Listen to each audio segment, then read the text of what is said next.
In the Anglican Church, there have been rumblings for years. Now a clash between conservative and progressive church leaders has come to a head. Methodist churches in East Texas and all around the country are voting on whether they should stay or leave the United Methodist Church. The capitulation within the SBC, do you see any value in remaining in the SBC? And particularly, what are your future plans? The elders and I are making some big decisions coming soon. So I guess Bob Dylan was right. Things are a-changing. If you don't believe me, go look at Michael O'Fallon's Twitter. All right, we're going to be talking about that post. Things have changed quite a bit. Denominations have split, are splitting, and associations are either getting started or they're narrowing in focus, and some are being excluded and new people invited in. Ministries that are getting started that I think have the potential to really be denominations. We'll be discussing all that kind of stuff today. We're talking about denominations. We're talking about associations. We're talking about separation. All the fundamentalists are going to be happy today. My name is Dean, and welcome to Theo Live, a live YouTube show airing every Monday where we talk about theology, church, and culture. Now let's get into it. Hey, welcome to Theo Live. Today's going to be a little bit more laid back than the last few streams. I haven't shared this on Twitter, so I am going over. If you don't follow me on Twitter, head over there and give me a follow. I post a lot of different things that maybe would be of interest to you. But I should have posted this earlier, but things got out of hand. All right, let's see. That should be good. All right, let's actually do the show today. All right, so I referenced it in the intro. There is a post that I want to talk about from Michael O'Fallon. Now, I've talked a few times now in the last couple weeks about Michael O'Fallon. He is, I believe the president is his title, of Sovereign Nations, which is a ministry that is really focused on politics, and he's got a lot of hands in the cookie jar of politics. Different organizations that he is leading. Sovereign Nations has done a lot of stuff with organizations like G3 and Founders, and so that kind of tells you it's of that ilk. So it's got some reformed leanings, obviously with the word, sovereign in the title, kind of tells you a little bit about it. But it's got a lot of reformed leanings, but it's pretty fundamentalist in my opinion. Now we're going to talk a lot about fundamentalism today. It's one of those kinds of streams because I wasn't sure what to talk about until yesterday and some people interacting on Twitter. And I was like, you know what? Michael S. had a couple good points. And I was like, maybe I should talk about some denominational kind of stuff. And then somebody sent me this from Michael O'Fallon. Let's see. Yeah, this is probably the best way to show this. All right.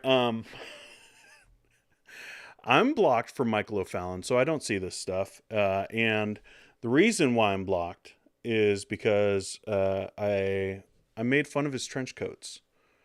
I made fun of the guy. He was always wearing trench coats. And I said something like, never trust a guy in a trench coat. I stand by that. That is still accurate. It was a joke. Okay. I wasn't trolling too hard. But honestly, he goes at everyone, so he kind of deserves it.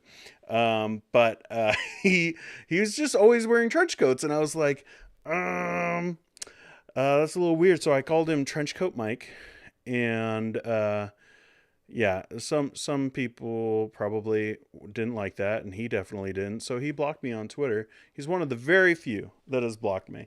But I stand by that, and also I really helped the guy. Okay. I'm kind of giving a little bit of a defense for myself, but I helped the guy. You don't see any trench coats in his pictures now. None. In any of the screenshots that people share on Twitter that I see of him, not one trench coat. So, Michael, if you're watching, which maybe you are, you're welcome. But let's look at this tweet. because a lot of people were like sharing this around, and someone asked me, I forget who it was, sorry, but someone asked me to talk about it on today's show, and I was like, you know what, that's a good point, and I can kind of bring it into this idea of denominations, which we'll get into. Okay, we're going to talk about denominations. But Michael O'Fallon, he tweeted, if you are a Christian and care about defeating the Marxist woke, you will do everything in your power to remove those that brought woke into your churches. So big accusations that are being made here. All right. So you will do everything in your power to remove these guys. And he says Al Mohler, which if you're going thinking of like woke people, I don't think Al Mohler is like at the top of that list, but he's at the top of this list. Danny Aiken, he's the president of Southeastern. He gets thrown a lot of shade because, you know, different things like having, oh no, a female who graduated with a degree that included Greek. Oh no. But, Duncan and Keller, Tim Keller's always thrown into these things. Ed Stetzer, you know, it's just like a list of top evangelical people, like popular people. Russell Moore. I'm assuming that's not Beth Moore. But Russell Moore, J.D. Greer, Mark Dever, Kevin DeYoung, which is odd because Kevin DeYoung has made like the most noise, I would say, about critical race theory, and he's kind of pushed back a little bit at TGC, kind of being like, oh, let's tone down some of this rhetoric a little bit. And let's, like, to be fair, they did.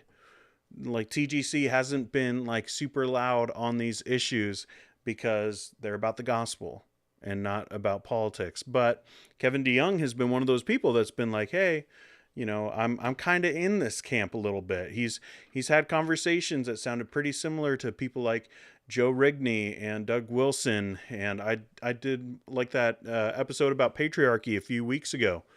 Like, I focused on Kevin DeYoung's article because it was like basically promoting patriarchy. So like, it's kind of weird that he gets thrown in here, but just, I guess, because he's associated with them, which is like the whole deal of today's episode, associations. But then John Piper, which super weird considering like he just had this big conversation with John MacArthur and they love Johnny Mac, but John Piper is thrown in here, and Matt Chandler. Until then, go ahead and mute yourself, he says. So like a lot of people obviously read this and were like, wait, what? But I think what's happening here, because when we're talking about Michael O'Fallon and the reason why Costi Henn made such a big deal about Michael O'Fallon being on the board of G3 and, you know, having associations with weird people, okay? Just like all kinds of weird teachers he's been associated with over political things, is because Michael O'Fallon is not a theologian. Michael O'Fallon is a politician and a strategist. And now, is he good at that? I don't know. But I think I see the strategy here is to make these people look bad to all the anti-woke people so they stop following them and follow other people. You know, like someone's got to fill the void. If we're going to get rid of these people who brought woke into your churches, which I guess woke is now a noun. I thought it was an adjective, but if we're if they brought in woke into the churches, now they're going to leave. What that means is that there's going to be a vacuum here. Like there's someone needs to fill in these spots.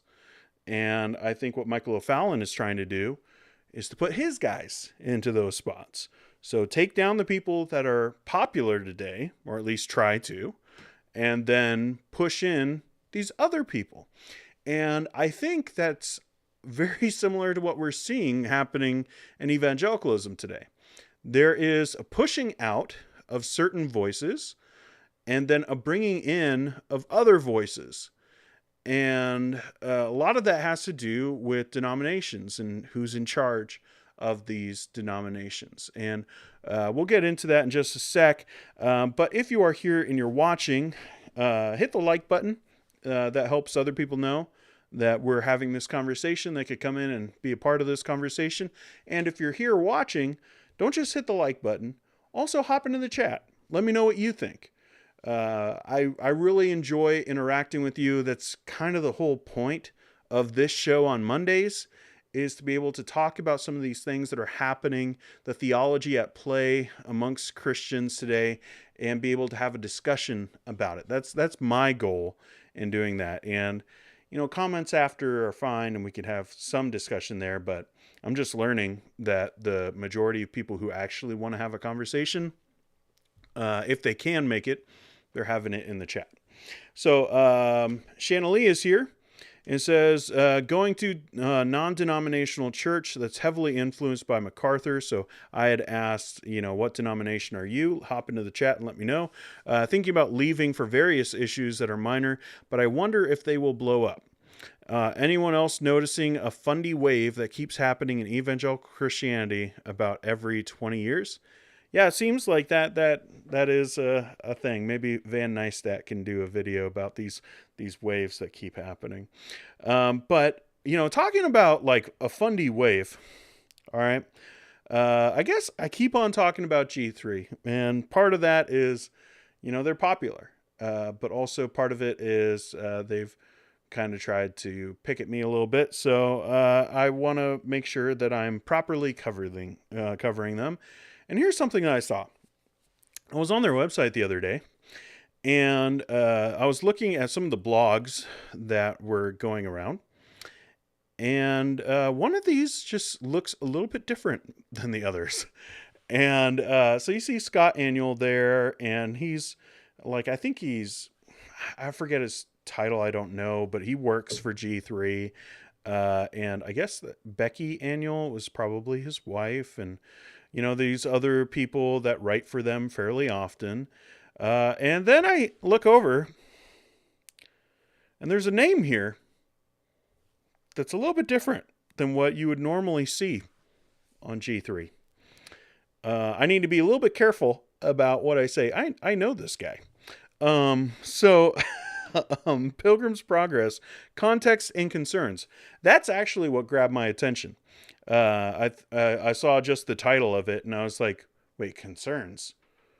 Concerns about what? Like, you better not be bashing Pilgrim's Progress, is what I was like thinking at the time. And then I saw who wrote it. This is from Kevin Bowder, who is, let's go all the way down here. This was featured in The Nick of Time, which is from Central Seminary, Central Baptist Theological Seminary in Minneapolis. And I'm very familiar with this seminary. I'll leave it at that. But I know Kevin, and that's the circles that I come from of fundamentalism. And I don't know if Kevin really remembers me. I was pretty young in those circles, but I've had conversations with him. Nice guy, but he very much is a fundamentalist, and he's written books on it. He is basically like the fundamentalist of those circles. Now, it isn't the hardcore fundamentalists of, you know, like Jack Hyles and, you know, weirdos like Steven Anderson getting on top of his pulpit and screaming about something, you know, fill in the blank. That there's probably a video on pretty much everything of him standing on a pulpit and screaming about something. But we're not talking about those kind of fundamentalists. We're talking about thoughtful fundamentalists.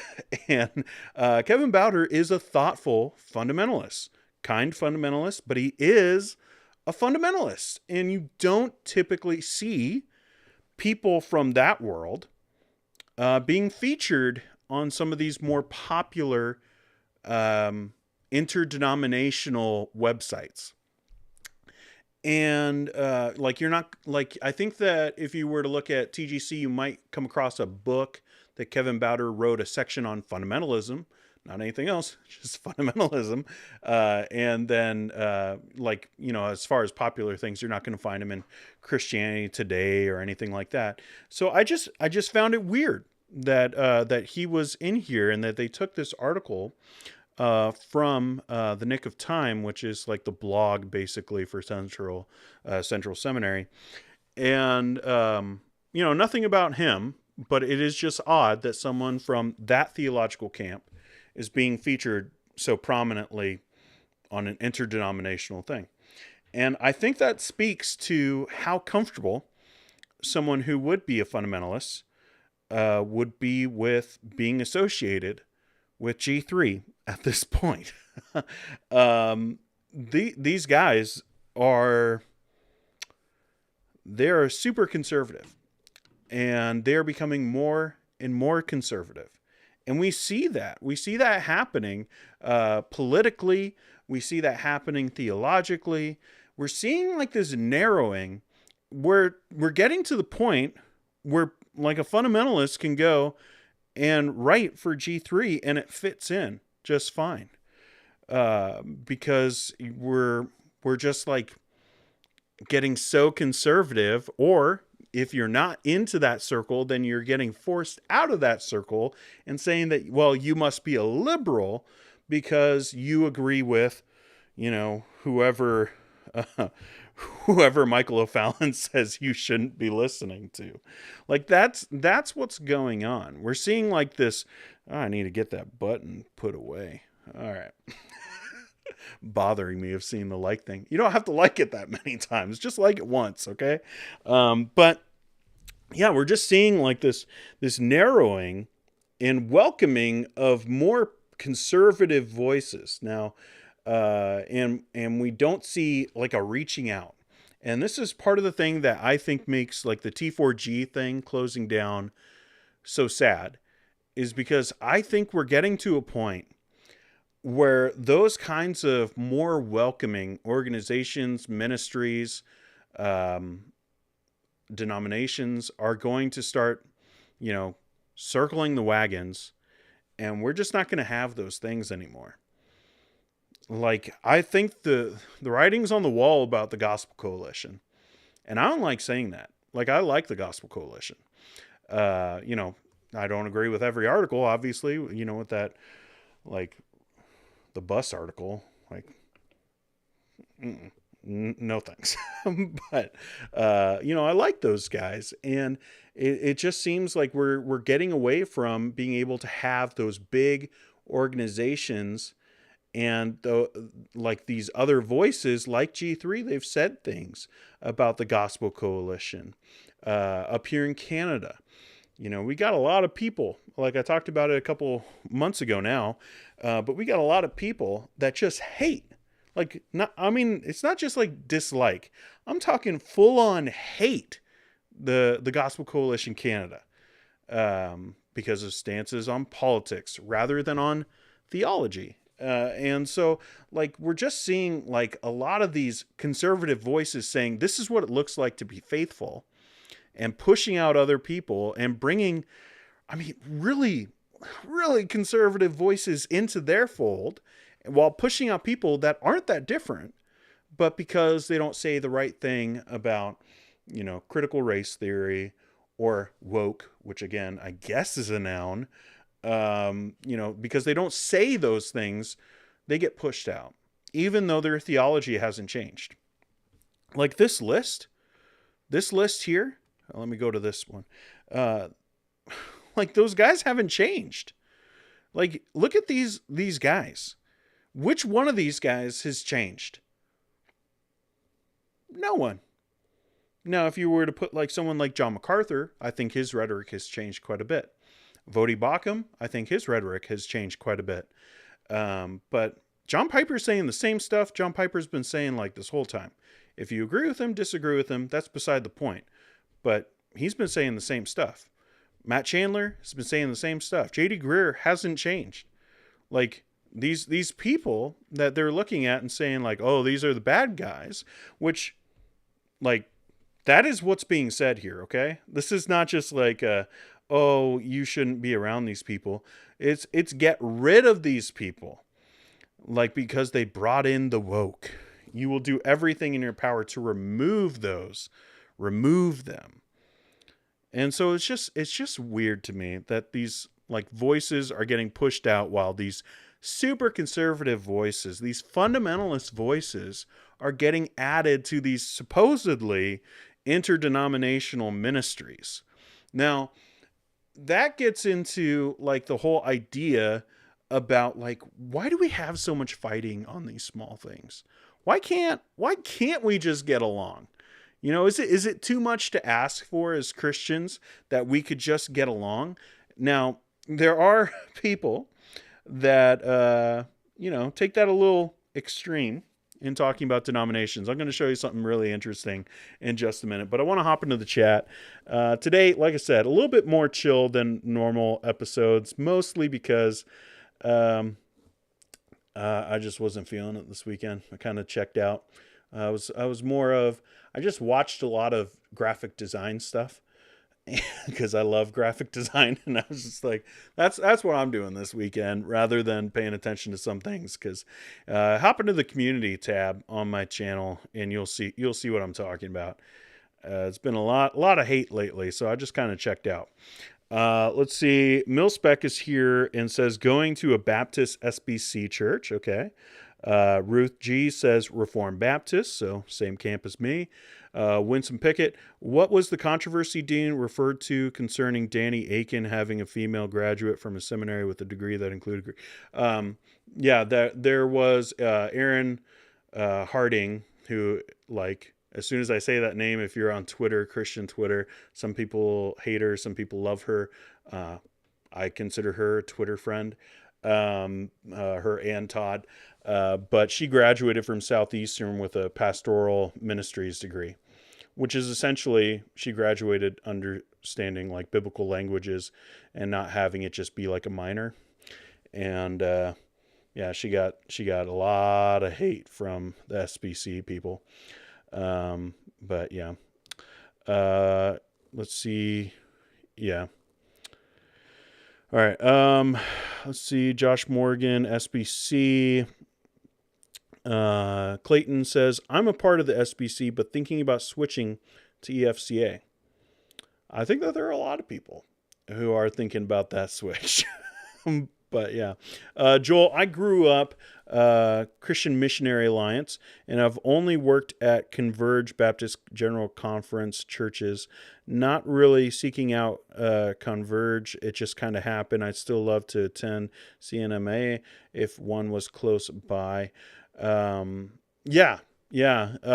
Converge is huge in the Midwest. Like if you look at churches, like a couple years ago when I was thinking about moving back down to the States, looking at church options, and you look at pretty much any Baptist church, it's most likely going to be Converge. So, let's see. SBC is losing their minds. Yeah. I've talked a lot about the SBC, and I think that's a good example of what's happening too. Because the SBC, their doctrinal statement hasn't changed.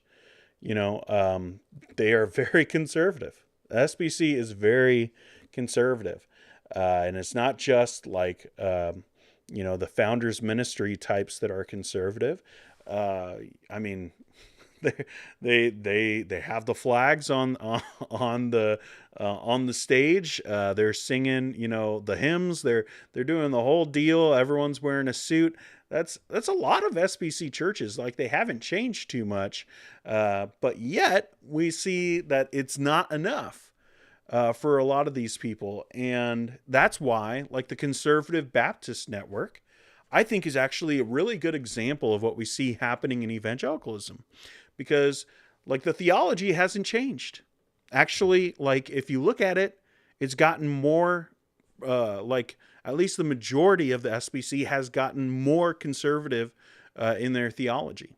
Because, in the 90s, they were debating inerrancy. They were debating women in the church and should women be pastors. They were debating those things, and not just in, like, a hypothetical way, but they were like having like real fights about it. Now there's different things that happen. Paige Patterson coming in and using a whole bunch of like really political methods to be able to get done what he wanted. And like, that's not a guy to look up to. Yeah, so a lot of things were done to kind of right that ship. And yet now we see, all right, well, since we're even talking about it, we're having these conversations again. Well, now it seems like the SBC has gone off the rails as far as, what's happening theologically according to these conservative Baptist Network guys, which is just weird because like they were having real debates about it, like real fights. And now, like, because there's hypothetical conversations that are being had, they're saying, oh, we're out. Now, why is that? Well, I think it's because they've always wanted to leave. And now they're going to go and start their own thing, and they're circling their wagons, and they're getting more and more narrowly focused on their own thoughts and not being as welcoming to others who have a slightly different perspective, or at least even are debating that slightly, like, again, because we're not talking about real fights, we're talking about hypothetical fights.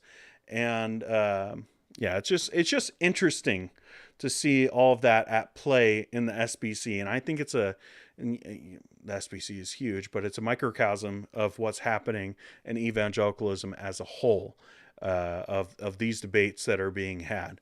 So that's my thoughts on it. But I want to share something about denominations, because a lot of people would look at it and, like I said, they look at denominations and they just go like, well, I don't see it in the New Testament. What's the point of a denomination? Like, can't we just get along? We're Christians. We should be able to focus on Jesus. And as long as we focus on Jesus, those other things are going to fall into place as long as we're graceful toward one another. And I mean, there's a certain aspect of that that's true. But a lot of those people, they're not thinking about practical ministry. There are differences that are going to happen. And while it might not have been like a denominational difference, I mean, we see these kind of fights happen in Scripture. Like Paul and Barnabas. Paul and Barnabas have like a complete falling out, at least for a portion of time, because of a disagreement on who was qualified to be in ministry over Mark. Maybe we're going to do that same fight, and we're going to have a fight over the qualification of a guy named Mark in pastoral ministry. But like we see a big fight, and they separate from each other and they go and do ministry. And both of them do good ministry. Now, we don't see Barnabas really what's going on with him. We follow, at least Luke follows the account of the Apostle Paul. But we do know from history that Barnabas was doing good ministry. And so like that separation that happened, whether it was good or bad, who was right, I think we have to lean with Barnabas, because Paul later says, bring me Mark. He is good for ministry. So I think we see a little bit of a change in Paul's mind. But like, regardless, we don't have Scripture saying that Barnabas was in the right. And so we have a fight and there's separation, but good ministry continues. And I think that's a good example for us of what it looks like to have different denominations. That there are going to be things in ministry, practical ministry, not just hypothetical conversations, not just academic conversations, not ivory tower, up with candle lights, talking about like the deep things of theology, and we're going to have differences there. I'm talking about like how we do church is going to be different. And sometimes that means that we're going to have to separate. That means that the way you want to do church and the way I want to do church are so opposed to one another that we're not going to be able to do ministry together. And we have to go our own ways. And that's happened. Now, it's hard because like our church history is so wrapped up in the Roman Catholic Church. And it's unfortunate for a lot of different reasons.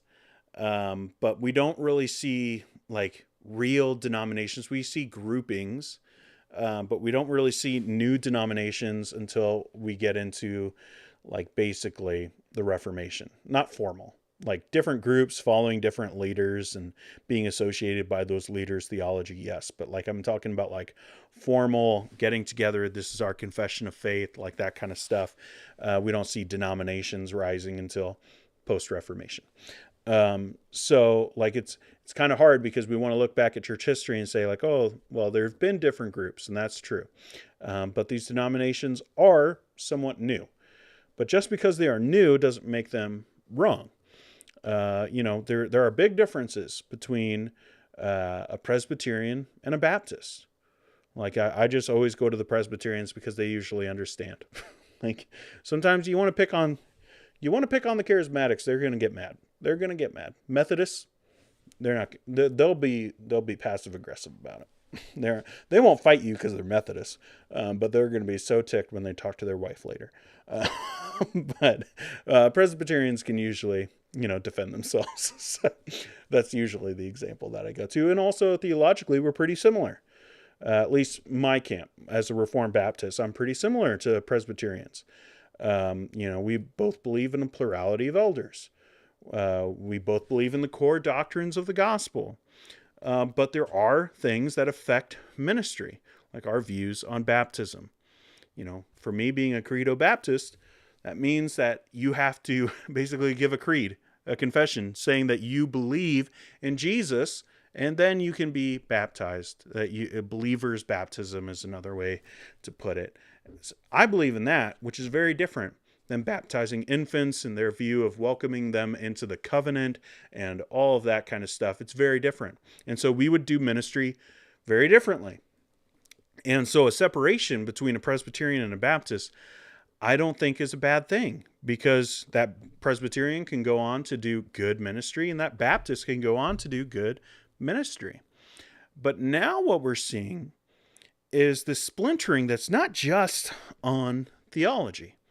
Like that's where separation really should happen, is when it's on theology. But now we're seeing separation within like denominations and groups based off of outside things, based off of cultural things, based off of society, based off of politics, essentially. That we're seeing politics being at play. Now, are there politics in the Bible? Yes, I've talked about that. I know that Election Day is tomorrow for you guys in the States, and the majority of my audience is in the States, and you guys so badly want me to talk about politics. I ain't going to do it. You can't make me. It's my channel. Go read that community post. You're not my boss. I'm not talking about politics. I just talked about politics. I gave in. But I think a lot of people are separating over those things rather than on these other things. So I think that we need to be careful about separation. And there are moments to separate over theology that's actually going to impact ministry. Now, there are certain aspects of theology that aren't going to impact ministry. Like here's something. This might get me in trouble with some people, but I'm a cessationist, which means I don't believe that those miraculous gifts that we see in the New Testament, and specifically the book of Acts, about like the gift of healing, speaking in tongues, things like that, I don't think that they continued. Now, continuationists, you can get from the term, they believe that it does continue.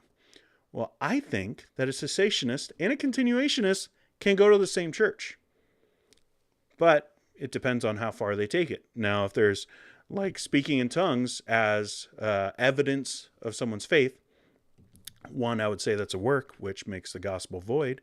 But if they're saying like, you have to do this in order to be like a mature Christian, well, that's going to impact how we do ministry together. So that, if you're going to go that far with it, we're not going to be able to do ministry together. But if you don't go that far and you just say, well, like when I'm praying, I use a different language when I'm talking, like this angelic language kind of a deal when I'm praying, or, it's not like something that I'm going to go into church and I'm going to do. Well, then I think we can have conversations. We can be gracious with one another in those kinds of moments. But when it comes into the church and all of a sudden, if someone's going to start speaking in tongues and run down running down the aisles with flags and stuff like that, well, yeah, like we're going to have some conversations. But like, here's something. I was having a conversation with a fundamentalist a while back, and they were talking about hands raised in worship. Like, this is the world that I come from, and how it's wrong to raise your hands in worship. And I was like, I don't believe so. No, like, I've raised my hands in worship many times. And I'm a Baptist. We believe theologically the same things. But yeah, I've raised my hands in worship, like as me worshiping God. There's nothing wrong with that. And he was like, well, you better not do it in my church. And if you do, we're going to have a conversation. Okay. Like that, I don't think that's very disruptive to a worship service. Now, if I was going to start speaking in tongues, and which I don't believe in, what, like the angelic language, like I've said that, like I don't believe that. I believe it was a known language to a hearing audience who understood that, all of that aside.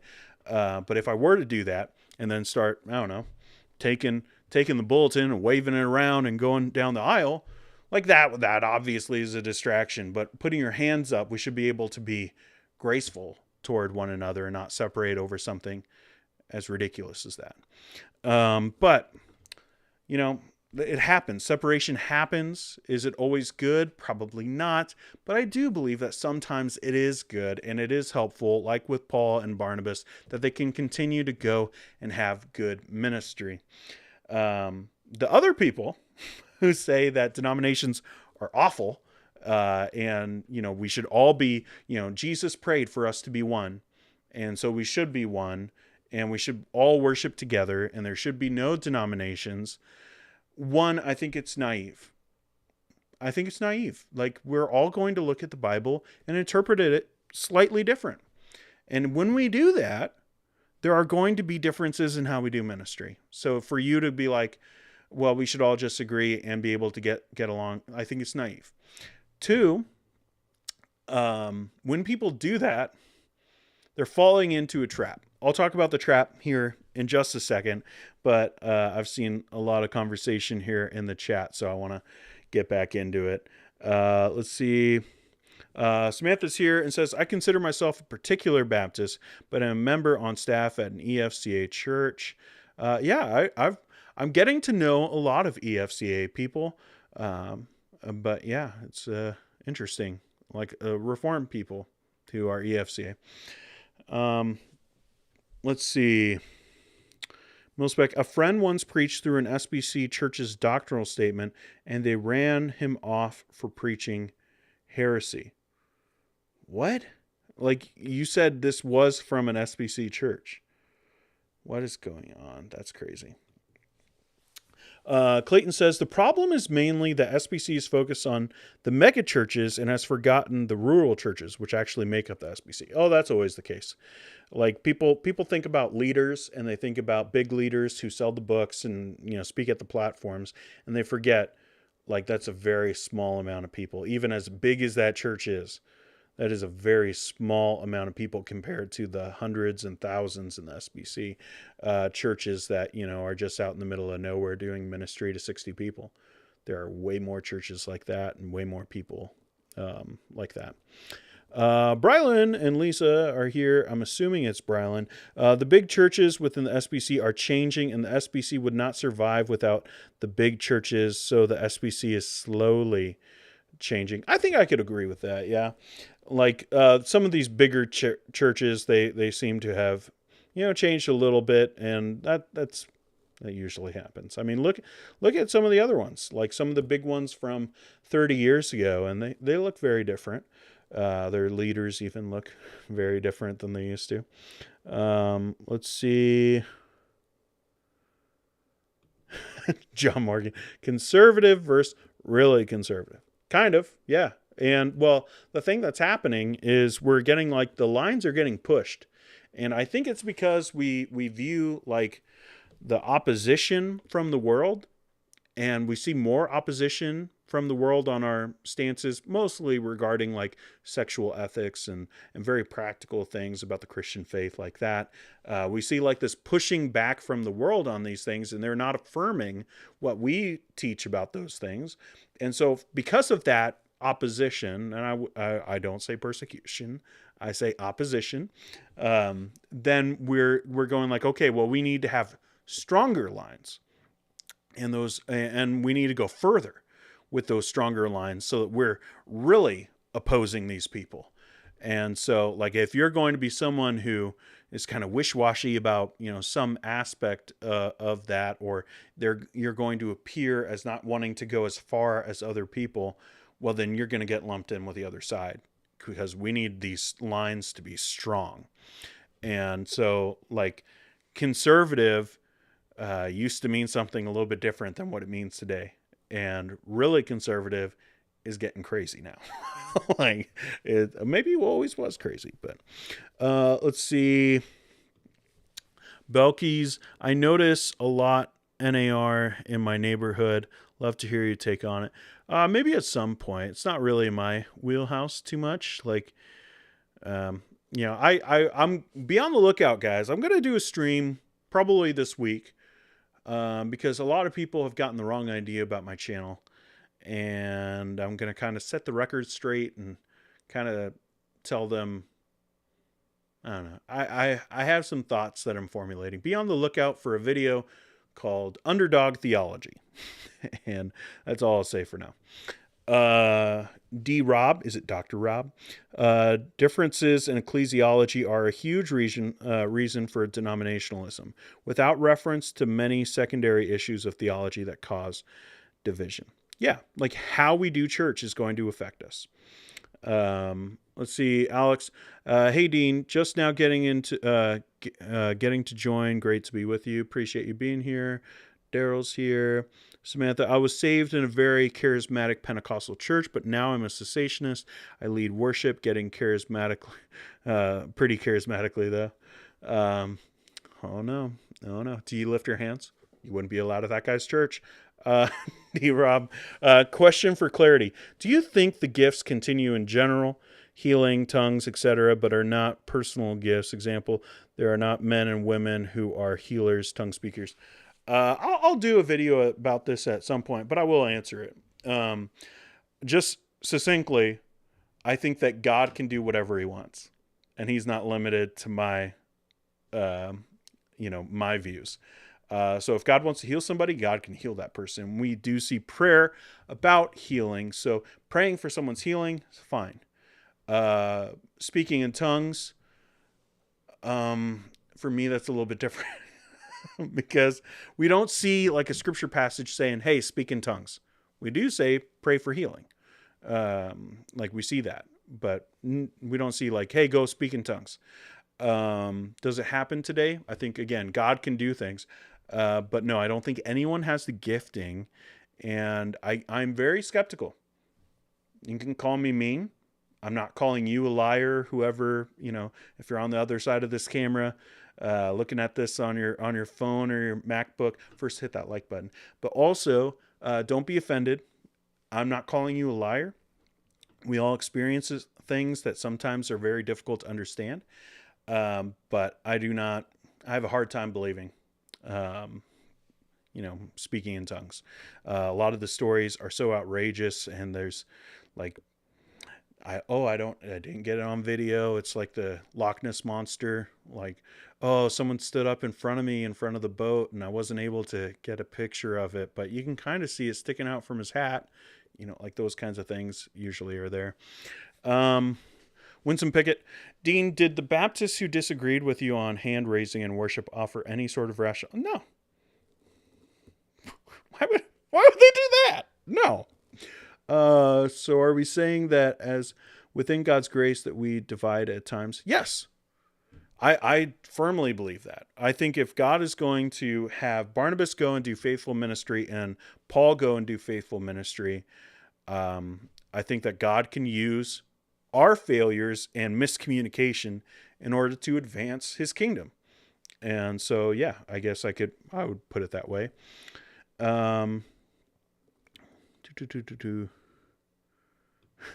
Got a lot happening in the chat today, which is good because I didn't want to just talk the whole time. So to God be the glory. So brother, I've been wrestling with this. Trinitarians fellowship with oneness. Is it possible to do ministry together? No, because oneness isn't orthodox. That's not Christianity. I don't believe that you can fellowship with people, like actually fellowship and do ministry alongside with people who don't believe in the same God that you do. And oneness is heresy. So there's my thoughts on that. Hi, Orlando. Appreciate you being here. Gifts are for the edification of the church. If someone is speaking in tongues and there is no translator, how does that edify the church? Right. There's a lot of I don't even know how to put it. Just a lot of biases towards people's backgrounds, a lot of just misunderstandings of scripture, misunderstandings of what's happening in the book of Acts. Like, the gospel was new. It needed proof. It needed a little bit more than you and me today. And I think God in his sovereignty gave this proof in the form of speaking in tongues, and it was a known language, and they were understanding it in known languages.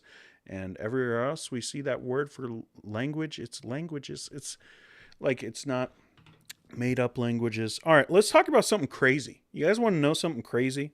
This is kind of, like I said, a little bit more of a chill stream than the last couple weeks. I want to show you something crazy.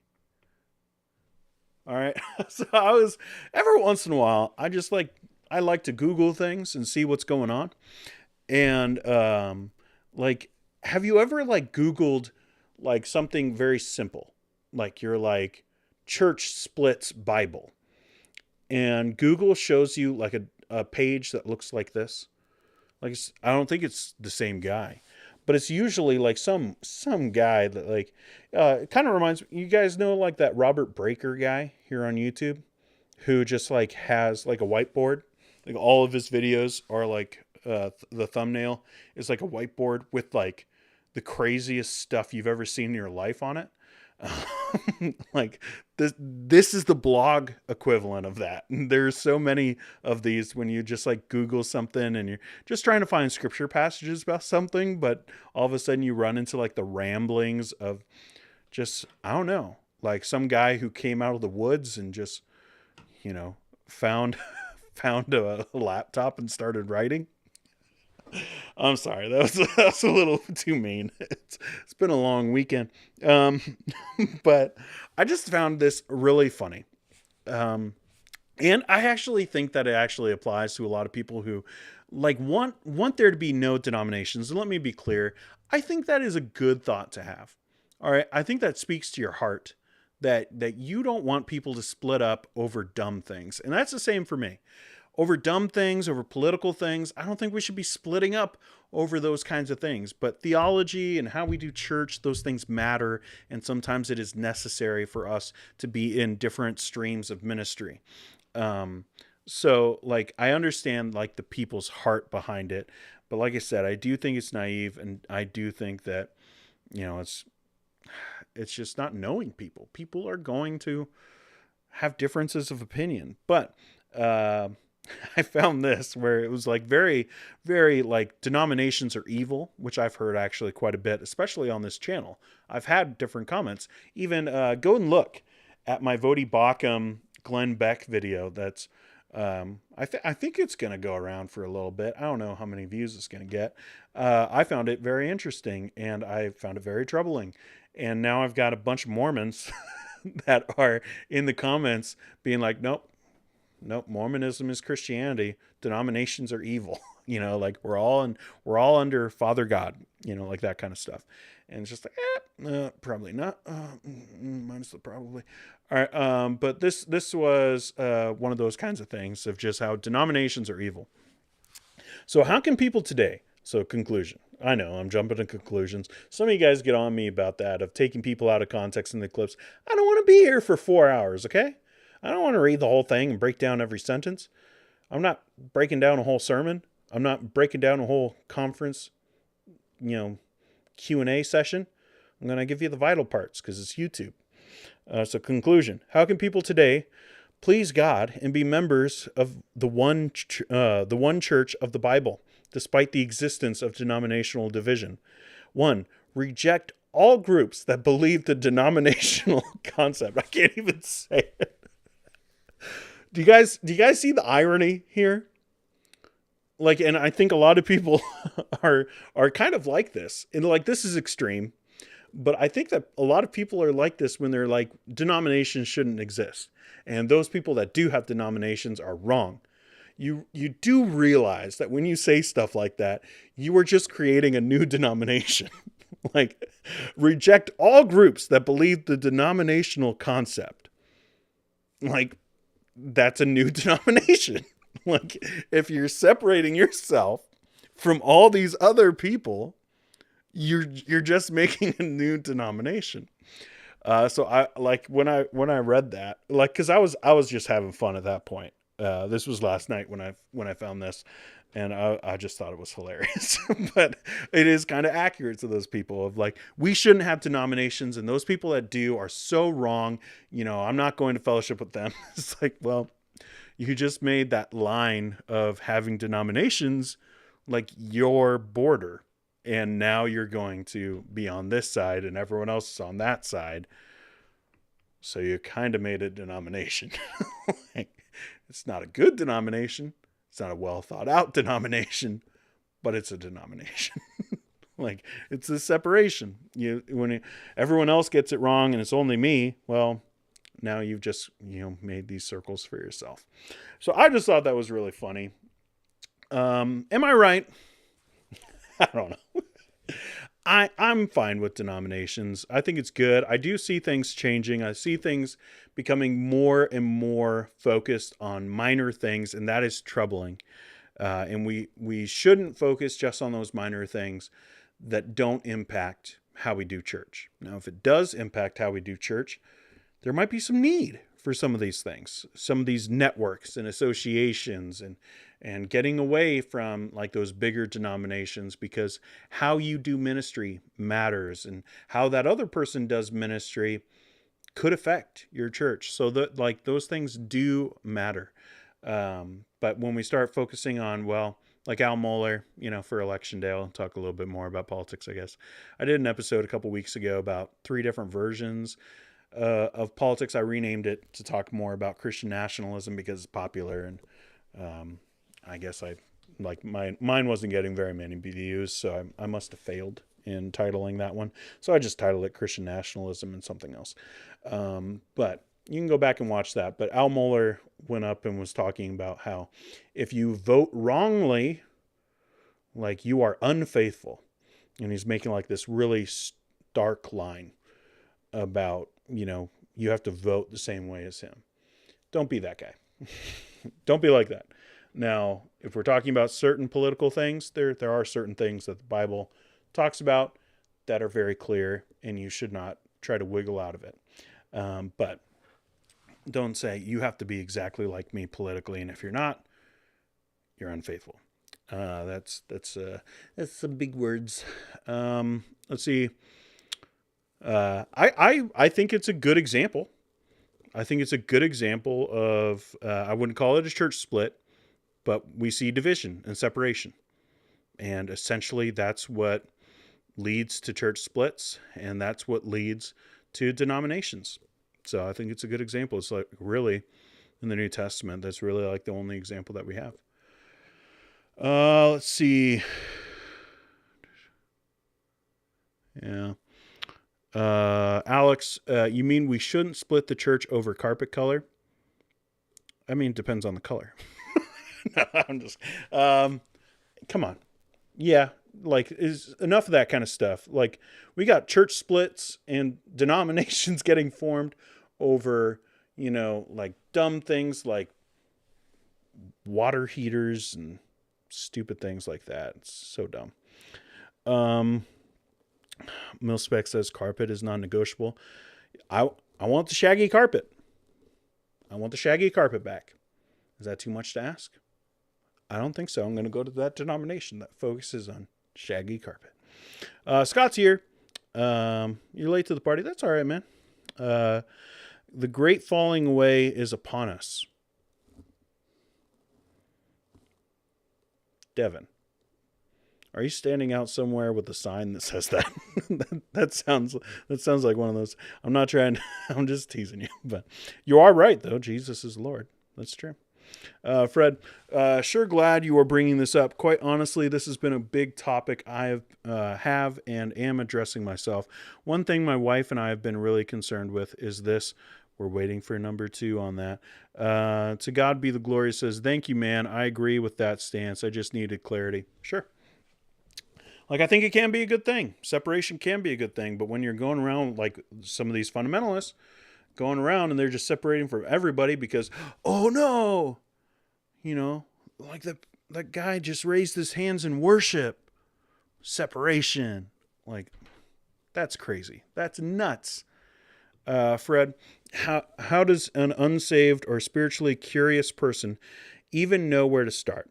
How do people pick a church when literally half of the churches in the USA are apostate? This is a big issue. I know how hard it is. I live in Canada.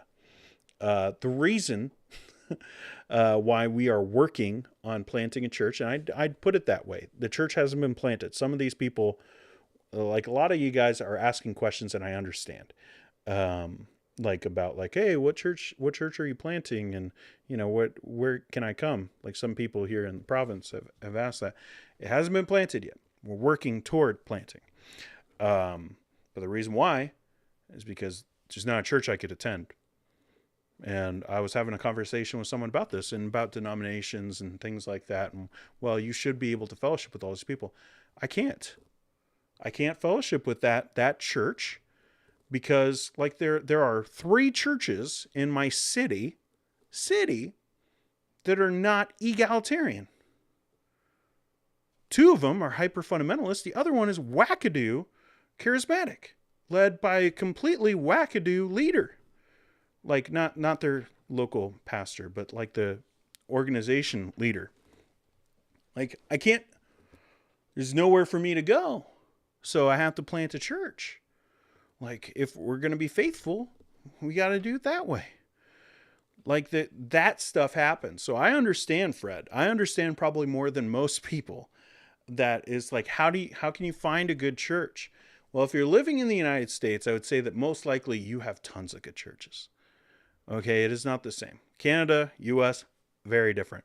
U.S. versus other countries in the world, very different. Now, it might feel like it's not that different. And you might feel like, well, I just can't seem to find one. You're going to have to try out a bunch. You're going to have to try out a bunch and see what it's like there. You look at their website. You know all these things, Fred. Look at their website. Look at the doctrinal statement. If the doctrinal statement looks good, watch their worship stream. Everyone's streaming, or at least go back on their Facebook and you can view old streams of their church services. Go look at that. If that looks good, go try it out. And maybe that means after a month, you're like, wait, this church thinks this? Like that's crazy. Then you have to go and start over. And it sucks because you have to start over. But there are probably great options in your area. You might have to drive a little bit, but there probably is. Let's see. Joel, I was in a church split over the color of drums. So not just that there are drums, like I've heard that, obviously from Fundy World, but over the color of them. Apparently red drums are used to summon the devil. Everyone knows that, Joel. Come on, are you new? Of course that's the way it is. It is illegal to sing Shine Jesus Shine with red drums. Blaze, Spirit Blaze. Oh man, I remember that song. Samantha, honestly, a lot of people pick churches now based on their internet presence. Yeah, but also super helpful. Super helpful for these churches to put their stuff everywhere. And people, like, people who have honest questions or are looking for a church honestly, a lot of their questions can be answered just from viewing that kind of stuff, especially watching their streams.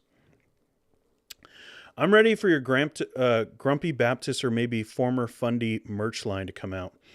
Hunter, it's probably going to be a long ways away. I don't know.